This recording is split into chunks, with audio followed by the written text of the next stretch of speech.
مولاي صل وسلم دائما أبدا على حبيبك خير الخلق كلهم. بسم اللہ الرحمن الرحیم الحمد للہ رب العالمین والعاقبۃ للمتقین والصلاة والسلام علی سید الانبیاء وخاتم المرسلین وعلی آلہ واصحابہ اجمعین، اما بعد۔ بخاری شریف جلد نمبر 1 صفحہ نمبر 365 کتاب الشہادات میں امام بخاری علیہ رحمہ نے باب باندھا ہے، باب تعدیل النساء بعدہن بعدا، بعض عورتوں کی عدالت صداقت کی گواہی دینا، اور اس باب میں واقعہ افک کو تفصیل کے ساتھ بیان کیا گیا ہے، جس کا ایک بڑا حصہ ہم نے کل کے درس میں پڑھا۔ آج اسی کے متعلق گفتگو کریں گے۔ حضرت سیدہ عائشہ صدیقہ رضی اللہ تعالیٰ عنہ فرماتی ہیں کہ جب مجھے خبر ہوئی کہ میرے بارے میں لوگ کیا باتیں کر رہے ہیں، سارا دن روتے ہوئے، ساری رات روتے ہوئے، اگلا دن بھی روتے ہوئے گزر گیا،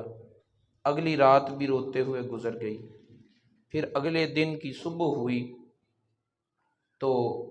میرے پاس میرے والدین بھی بیٹھے تھے، ماں بھی تھی اور والد بھی تھے،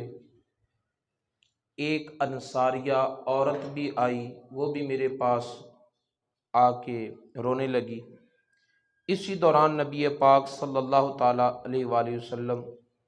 تشریف لائے، اور نبی پاک صلی اللہ علیہ وسلم نے مجھے کہا، اے عائشہ، مجھے تیری طرف سے یہ خبر ملی ہے، اگر تو بے گناہ ہے تو اللہ تعالیٰ تیری بے گناہی کو بیان فرما دے گا، اگر تو نے کوئی غلطی کی ہے تو اللہ تعالیٰ سے مغفرت طلب کر اور توبہ کر۔ بندہ جب اپنے گناہ کا اعتراف کر لے اور توبہ کرے تو اللہ تعالیٰ اس کی توبہ قبول فرما لیتا ہے۔ رسول اللہ صلی اللہ علیہ وسلم نے جب گفتگو کی تو حضرت عائشہ صدیقہ رضی اللہ تعالیٰ عنہ فرماتی ہیں کہ میرے سارے آنسو ختم ہو گئے، آپ کے بات کرنے سے اتنا حوصلہ ملا کہ میری آنکھوں میں ایک اشک بھی باقی نہ رہا۔ میں نے اپنی والد سے کہا کہ یار ابا جان میری طرف سے رسول اللہ صلی اللہ علیہ وسلم کو جواب دیں۔ والد نے کہا کہ میں سمجھ نہیں آتی کہ رسول اللہ صلی اللہ علیہ وسلم کے سامنے کیا بولوں۔ والدہ سے عرض کی کہ آپ میری طرف سے جواب دیں۔ والدہ نے بھی کہا کہ مجھے نہیں پتا میں رسول اللہ صلی اللہ علیہ وسلم کو کیا کہوں۔ تب میں نے خود جواب دیا،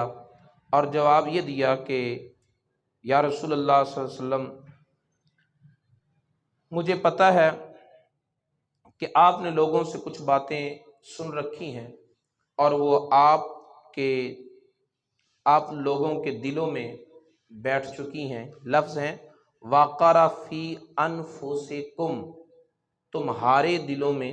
وہ باتیں بیٹھ چکی ہیں۔ یہ لفظ قابل غور ہیں، ان کی طرف توجہ رکھنا، اس لیے کہ اگر کوئی بندہ یہ کہے کہ سیدہ عائشہ صدیقہ رضی اللہ تعالیٰ عنہا کا یقین یہ تھا کہ نبی پاک صلی اللہ علیہ وسلم نے لوگوں کی باتوں پر یقین کر لیا ہے، تو پھر حضرت سیدہ عائشہ صدیقہ رضی اللہ تعالیٰ عنہا کو کم ضمیر جمع کا صیغہ نہیں بولنا چاہیے تھا۔ پھر رسول اللہ صلی اللہ علیہ وسلم کو مخاطب کر کے آپ فرماتی فی نفسک، آپ کے دل میں وہ بات بیٹھ چکی ہے۔ رسول اللہ صلی اللہ علیہ وسلم کو نہیں کہا کہ آپ کے دل میں یہ بات بیٹھ چکی ہے، ماں بھی ہے، باپ بھی ہے، اور انصاریہ عورت بھی ہے، رسول اللہ صلی اللہ علیہ وسلم بھی ان میں شامل ہیں۔ اور آپ فرما رہے ہیں تمہارے دلوں میں، یعنی یہ بات والد اور والدہ کو اس لیے کہی کہ تم میری طرف سے جواب دینے کی ہمت اس لیے نہیں کر رہے ہو کہ تمہارے دلوں میں لوگوں کی باتوں کو سچا سمجھ آ رہا ہے، یا باتیں اتنی سنی ہیں کہ تمہارے دلوں میں وہ باتیں بیٹھ چکی ہیں۔ اور کسی بات کا دل میں بیٹھنا وہ لا علمی کی دلیل بھی نہیں بنتا، یہ بھی ذہن میں رہے۔ بعض اوقات بندہ حقیقت حال کو جانتا ہوتا ہے لیکن لوگوں کی باتیں سن کر اس لیے خاموش ہوتا ہے کہ اسے صدمہ بہت ہوتا ہے کہ ان سے یہ توقع نہیں تھی بات کرنے کی جو لوگ یہ بات کر رہے ہیں، اس لیے بھی بندہ خاموش ہو جاتا ہے۔ اور نبی پاک صلی اللہ تعالی علیہ وسلم کی خاموشی اور نبی پاک صلی اللہ تعالی وسلم کا کلام کرنا، اس کے بارے میں تو قرآن نے ہمیں بتا دیا کہ وما ينطق عن الهوى ان هو الا وحی یوحی، رسول اللہ صلی اللہ علیہ وسلم کوئی بات اپنی مرضی سے کرتے ہی نہیں ہیں، جب اللہ تعالیٰ کی طرف سے اذن ہوتا ہے تو بولتے ہیں، جب تک اذن نہیں ملتا تب تک نہیں بولتے۔ تو جب رسول اللہ صلی اللہ علیہ وسلم کا کلام فرمانا اللہ کے ارادے کے بغیر ہے ہی نہیں، تو اگر آپ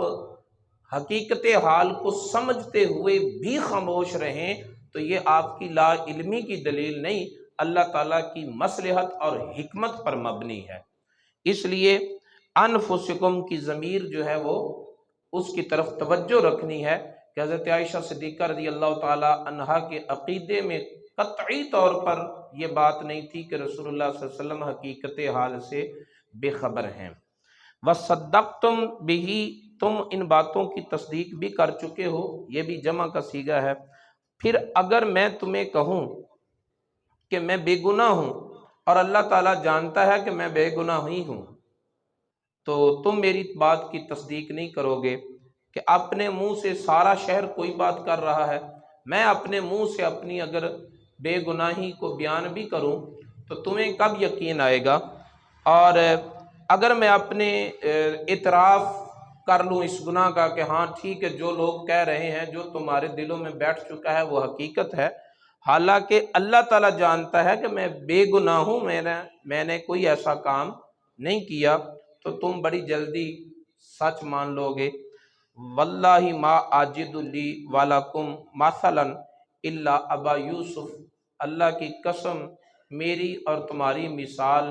سوائے اس کے اور کوئی نہیں کہ میں وہی بات کہوں جو یوسف علیہ السلام کے والد نے کہی تھی، فصبر جمیل، صبر ہی اچھا ہے۔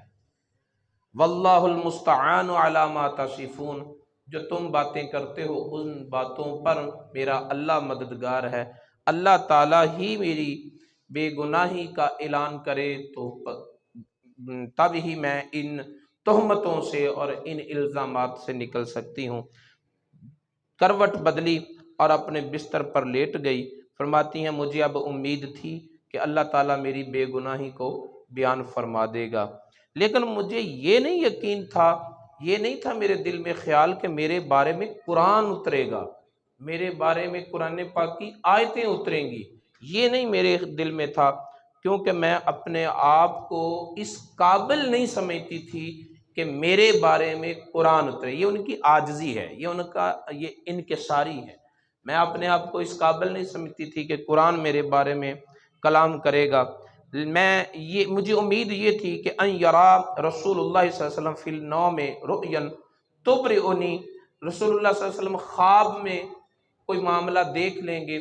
خواب کے ذریعے اللہ تعالیٰ رسول اللہ صلی اللہ علیہ وسلم کو میری بے گناہی جو ہے وہ بتا دے گا۔ فواللہ ما رام مجلسہ ولا خرج احد من اہل البیت، اللہ کی قسم نہ تو نبی پاک صلی اللہ علیہ وسلم اس جگہ سے اٹھے تھے ابھی، نہ اہل مجلس میں سے کوئی ایک بھی اٹھا تھا کہ اسی دوران نبی پاک صلی اللہ علیہ وسلم پر نزول وحی کی کیفیت طاری ہو گئی۔ اور نزول وحی کی کیفیت رسول اللہ صلی اللہ علیہ وسلم کی اس طرح کی ہوتی تھی کہ سخت سردی کے دنوں میں بھی آپ کی پیشانی پر پسینے کے قطرے ٹپکنے لگتے تھے۔ یہ آپ کی کیفیت طاری ہو گئی آپ پر۔ جب آپ کی یہ حالت ختم ہوئی، وحی کی کیفیت سے آپ باہر نکلے، وہو یضحک، نبی پاک صلی اللہ علیہ وسلم مسکرا رہے تھے، اور مسکراتے ہوئے فکانا اولا کلمۃ تکلم بہا ان قال لی یا عائشہ تو احمد اللہ، رسول اللہ صلی اللہ علیہ وسلم کی پہلی بات جو آپ نے وحی کی کیفیت سے نکل کر کی وہ یہ تھی کہ اے عائشہ، اللہ کی پاکی بیان کر، اللہ کی حمد و ثنا بیان کر، اللہ کا شکر ادا کر، فقد برأک اللہ، اللہ تعالیٰ نے تجھے بری کر دیا ہے، اللہ تعالیٰ نے تیری بے گناہی کا اعلان کر دیا ہے۔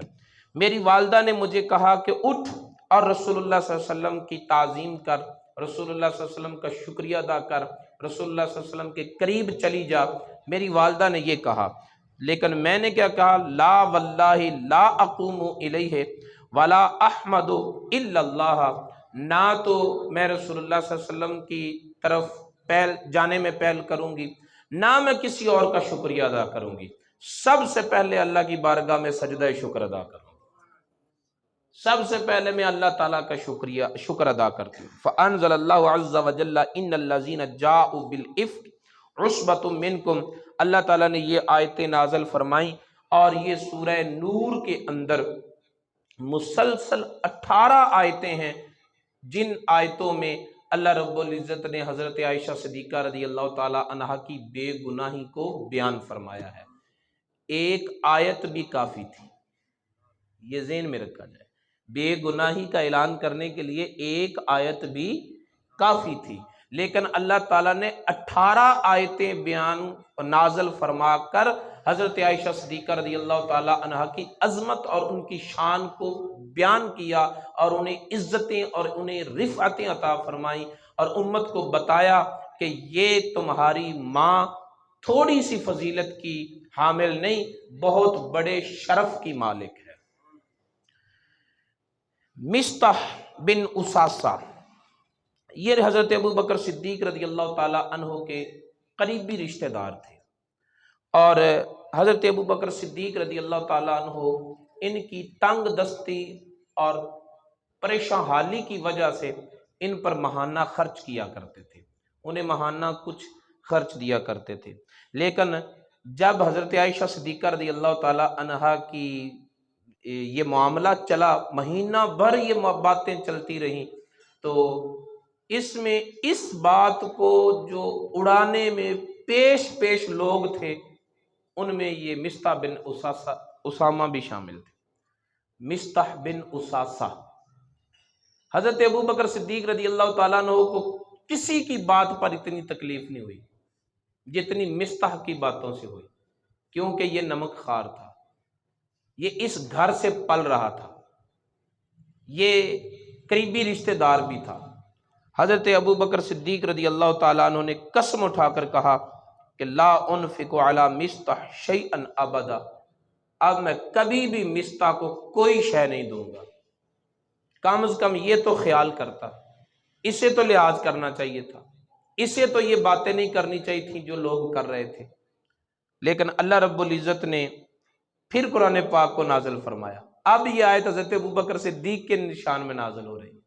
اور اللہ تعالیٰ فرما رہا ہے لا یأتلی اولو الفضل منکم، تم میں سے جو فضیلت والے ہیں نا، صحابہ کرام کی جماعت کو مخاطب کر کے اللہ تعالیٰ فرما رہا ہے کہ تم میں سے جو فضیلت والے ہیں نا، تو یہ لفظ دے کر کس کو مخاطب کیا جا رہا ہے، کس کی بات کی جا رہی ہے؟ حضرت ابو بکر صدیق کی۔ اللہ تعالیٰ انہیں یہ ٹائٹل، یہ لقب، یہ عنوان دے رہا ہے کہ تم میں، یعنی صحابہ کرام میں سے جو فضیلت والے ہیں نا، انہیں ایسی قسم نہیں اٹھانی چاہیے کہ وہ خرچ نہیں کریں گے اللہ کی راہ میں۔ یہ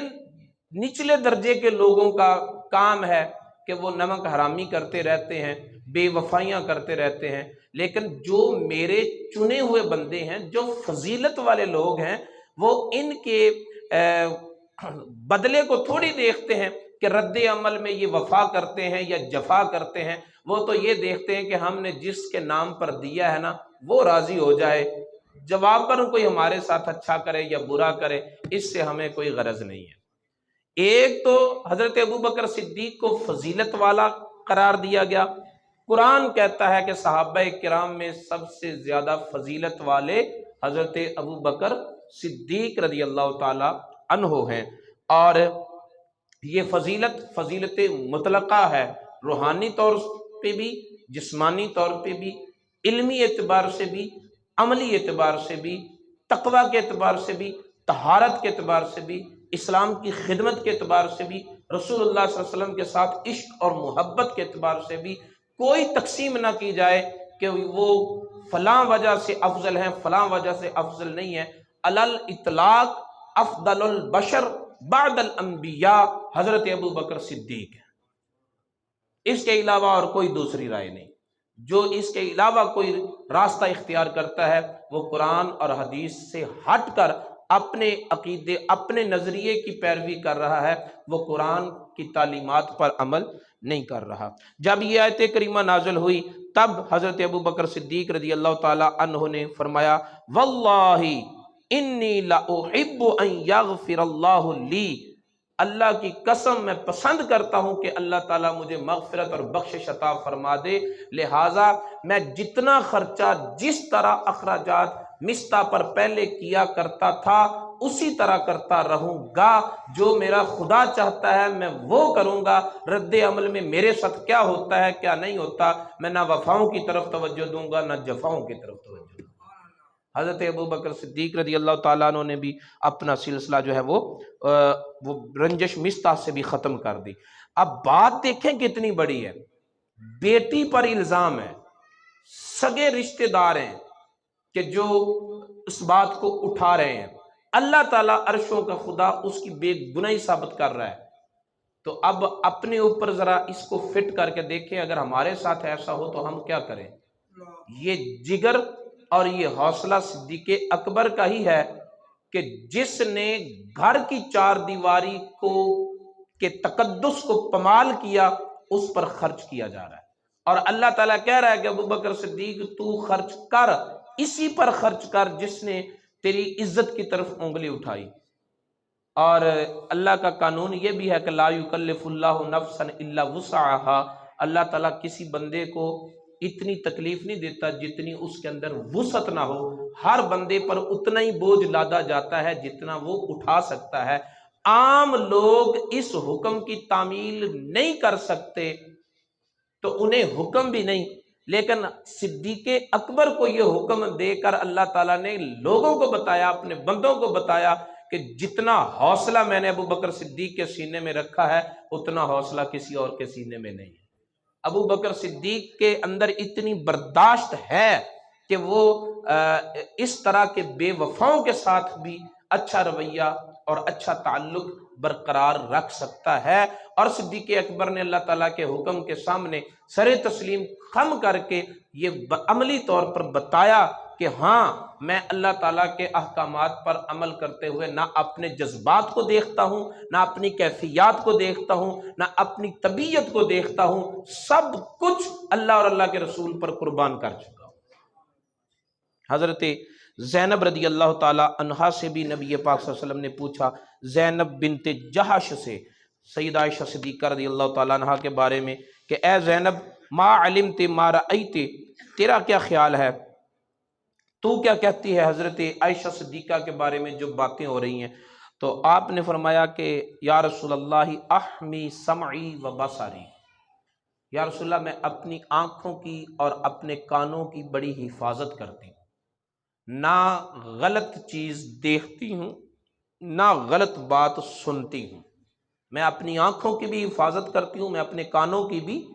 حفاظت کرتی ہوں۔ واللہ ما علمت علیہا الا خیرا، اللہ کی قسم عائشہ کے بارے میں میں جو کچھ جانتی ہوں صرف خیر ہی خیر ہے، میں نے ان کی ذات میں کوئی برائی نہیں دیکھی، اور نہ ہی میں ایسی کوئی بات جانتی ہوں جس کی وجہ سے میں انہیں تقوی کے خلاف پاؤں۔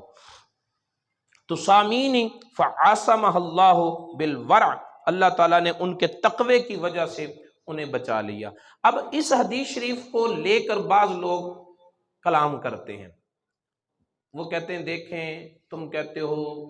کہ نبی کو غیب کا علم ہے، تو نبی کی بیوی پر الزام لگا، 1 مہینہ تک نبی پاک صلی اللہ علیہ وسلم نے ان کی برات کا اعلان نہیں کیا، لوگوں سے پوچھتے رہے، مشورے کرتے رہے۔ اگر غیب جانتے ہوتے تو پہلے ہی دن کہہ نہ دیتے کہ میری بیوی بے گناہ ہے۔ ایسے عقل کے اندھوں کو سوچنا چاہیے کہ نبی پاک صاحب الاولاق صلی اللہ علیہ وسلم کی شان تو اللہ نے پہلے بیان کر دی کہ وہ حقیقت کو جاننے کے باوجود بھی خاموش رہیں، تو یہ ان کی خاموشی اس وجہ سے ہے کہ اللہ کے اذن کے بغیر وہ بولتے نہیں ہیں۔ وما ينطق عن الهوى ان هو الا وحی یوحی، حقیقت حال کو جاننے کے باوجود بغیر اللہ کے اذن کے آپ کلام نہیں کرتے۔ جب اللہ تعالیٰ کی طرف سے بولنے کا اذن ملا تو اسی حدیث میں یہ لفظ نہیں ہے کہ نبی پاک صلی اللہ علیہ وسلم نے منبر پر کھڑے ہو کر کہا تھا کہ میں اپنے گھر والوں کے بارے میں خیر کے سوا کچھ نہیں جانتا، خیر ہی خیر ہے، اور جس شخص نے مجھے میرے گھر والوں کے بارے میں اذیت دی ہے، کون ہے جو میری طرف سے دفاع کرے گا اس شخص کا؟ لیکن وہ اوس اور خزرج کے جو لوگ تھے وہ آپس میں جھگڑنے لگ پڑے، نبی پاک صلی اللہ علیہ وسلم خاموش ہو گئے اور انہیں بھی خاموش کروایا۔ تو یہ نبی پاک صلی اللہ علیہ وسلم نے برات کا اعلان تو کر دیا تھا کہ سیدہ عائشہ صدیقہ رضی اللہ تعالیٰ عنہا بے گناہ ہے۔ دوسری بات یہ تھی کہ اللہ رب العزت تو جانتا تھا نا کہ حضرت عائشہ صدیقہ رضی اللہ تعالیٰ عنہ بے گناہ ہے، اور پھر بے گناہی کا بیان بھی اللہ تعالیٰ نے ہی فرمایا۔ مہینہ بعد جو آیتیں 18 نازل کی، پہلے ہی دن کیوں نہیں نازل کر دی؟ بے گناہی کا اعلان تو اللہ نے کیا نا، مہینہ بعد جو کیا، مہینہ پہلے ہی کر دیا جاتا، کیوں نہیں کیا؟ اس لیے کہ یہ صحابہ اکرام کا بہت بڑا امتحان تھا۔ اس بارے میں صحابہ اکرام کا بہت بڑا امتحان تھا کہ نبی کا کلمہ پڑھنے والے، نبی کے رشتوں کا تقدس کون ملحوظ رکھتا ہے اور کون ملحوظ نہیں رکھتا۔ اور یہ امتحان آج تک امت پر باقی ہے۔ آج بھی کئی لوگ اپنی مرضی کے شخصیات کو مانتے ہیں، اور جن پر مرضی نہیں آتی ان کی بے ادبیاں اور گستاخیاں کرتے ہیں۔ تو سچا مسلمان وہ ہے جو رسول اللہ صلی اللہ علیہ وسلم کی ربط اور رسول اللہ صلی اللہ علیہ وسلم کی نسبت کو دیکھے، اپنا علم اس کا جو کہتا رہے وہ کہتا رہے، لیکن احترام نبی کی ہر نسبت کا کرے۔ سچا مسلمان وہی ہے۔ نبی پاک صلی اللہ علیہ وسلم نے حضرت اسامہ سے پوچھا کہ تیرا کیا خیال ہے؟ حضرت اسامہ نے کہا کہ یا رسول اللہ، آپ کے اہل خانہ میں خیر کے سوا اور کچھ نہیں ہے۔ حضرت علی سے پوچھا کہ تیرا کیا خیال ہے؟ حضرت علی نے فرمایا کہ یا رسول اللہ، آپ کو اللہ تعالیٰ نے کسی طرح کی کوئی پابندی اور تنگی تو دی نہیں، عورتیں بہت ہیں، اگر ان عورتوں پر اعتماد نہیں تو آپ کوئی کہیں بھی شادی کر سکتے ہیں، اللہ تعالیٰ کی طرف سے تو آپ کو اجازت ہے، لیکن حقیقت پوچھنی ہے تو بریرہ سے پوچھ لیں جو حضرت عائشہ کے ساتھ ہمیشہ دن رات رہتی ہیں، وہ آپ سے غلط بیانی نہیں کریں گی۔ یہ مشورہ حضرت علی نے دیا تھا۔ پھر حضرت بریرہ نے کہا کہ یا رسول اللہ، میں نے حضرت عائشہ میں کوئی برائی نہیں دیکھی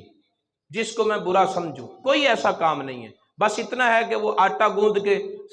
بے خبر ہو جاتی ہیں، بکری آ کے کھا جاتی ہے، بھولے پن کا یہ عالم ہے۔ حضرت بریرہ نے یہ گواہی دی۔ حضرت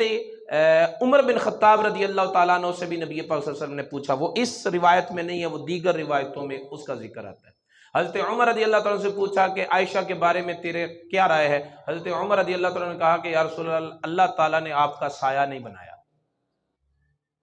تاکہ کسی کا آپ کے سائے پر پاؤں نہ آ جائے۔ اگر اللہ تعالیٰ آپ کے سائے کا اتنا احترام کرتا ہے تو آپ کی بیوی پر کوئی غیر کیسے آ سکتا ہے؟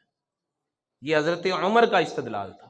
حضرت عثمان غنی سے پوچھا کہ اے عثمان تو کیا کہتا ہے عائشہ کے بارے میں؟ نبی پاک صلی اللہ علیہ وسلم کی بارگاہ میں حضرت عثمان کہنے لگے یا رسول اللہ، اللہ تعالیٰ نے گندی مکھی کو آپ کے وجود پر نہیں بیٹھنے دیا، آپ کے جسم اقدس پر کبھی مکھی نہیں بیٹھتی، اس لیے کہ وہ گندگی پہ بیٹھتی ہے، گندگی پر بیٹھنے والی مکھی آپ کے بدن پر نہیں آ سکتی، تو ایک غلط کردار والی عورت آپ کی اہلیہ کیسے بن سکتی؟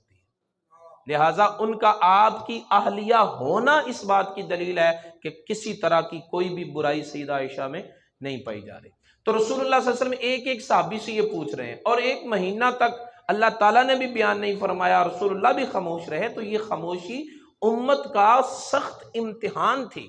اور جو آیتیں 18 نازل ہوئیں، ان 18 آیتوں میں اللہ تعالیٰ نے بتایا بھی یہ کہ جب کسی نے خبر اڑائی تھی، جب لوگوں نے یہ بات سنی تھی، تو تمہیں سنی ہوئی بات کو آگے نہیں پھیلانا چاہیے تھا، اس کی تحقیق کرنی چاہیے تھی، اور اس بات کا خیال کرنا چاہیے تھا کہ اس بات سے میرے نبی کو اذیت پہنچتی ہے۔ تو جب اس وقت اذیت پہنچتی تھی، تو آج بھی ہمیں کوئی بھی بات سنے، وہ نبی پاک صلی اللہ علیہ وسلم کے کسی آل کے متعلق ہو، یا نبی پاک صلی اللہ علیہ وسلم کے کسی صحابی کے متعلق ہو، یا نبی پاک صلی اللہ علیہ وسلم کی کسی زوجہ محترمہ کے متعلق ہو، نبی پاک صلی اللہ علیہ وسلم کی کسی بھی قرابت سے متعلقہ کوئی منفی بات ہو، آپ اس بات کو جھٹلا دیجیے، ٹھیک ہے؟ یہ نہیں ہے کہ حضرت علی کو میرا دل بہت مانتا ہے، اسے مانتے جائیں، صدیق اکبر کو میرا دل نہیں مانتا لہٰذا ان کے سارے مراتب کی نفی کر دیں، ٹھیک ہے؟ حضرت امام حسین سے میری عقیدت ہے تو میں اپنی ذاتی عقیدت سے مان رہا ہوں، حضرت امیر معاویہ رضی اللہ تعالیٰ عنہ کے بارے میں میری عقیدت نہیں ہے لہٰذا میں ان کی گستاخی شروع کر دوں۔ اپنے طبیعت اور اپنے مزاج کو ایک طرف رکھ کر نبی پاک صلی اللہ علیہ وسلم کی ہر نسبت کا احترام کرنا یہ حق ہے، ہر نسبت کا، نبی پاک صلی اللہ علیہ وسلم کی ہر نسبت کا احترام کریں، اور کبھی بھی کسی کے متعلق کوئی نازیبا کلمات نہ کہیں نہ سنیں۔ اس واقعہ سے یہ ہمیں سبق ملتا ہے۔ پھر اس میں حضرت بریرہ نے سیدہ عائشہ صدیقہ رضی اللہ تعالیٰ عنہا کی بے گناہی کو بیان کیا، حضرت زینب بنت جہش نے حضرت عائشہ صدیقہ رضی اللہ تعالیٰ عنہا کی براءت اور پاک دامنی کو بیان کیا، اور یہی امام بخاری نے جو باب باندھا ہے اس سے یہ مناسبت ہے اس حدیث کی کہ عورتوں کی بے گناہی بیان کرنا اور ان کی پاک دامنی کو بیان کرنا، یہ باب باندھا ہے۔ اس مناسبت سے امام بخاری نے اس باب کے تحت یہ حدیث ذکر کی ہے۔ اللہ رب العزت کی بارگاہ میں دعا ہے نبی پاک صلی اللہ علیہ وسلم کی تعلیمات کو سیکھنے اور ان پر عمل پیرا ہونے کی توفیق عطا فرمائے۔ مولاي صل وسلم دائما أبدا على حبيبك خير الخلق كلهم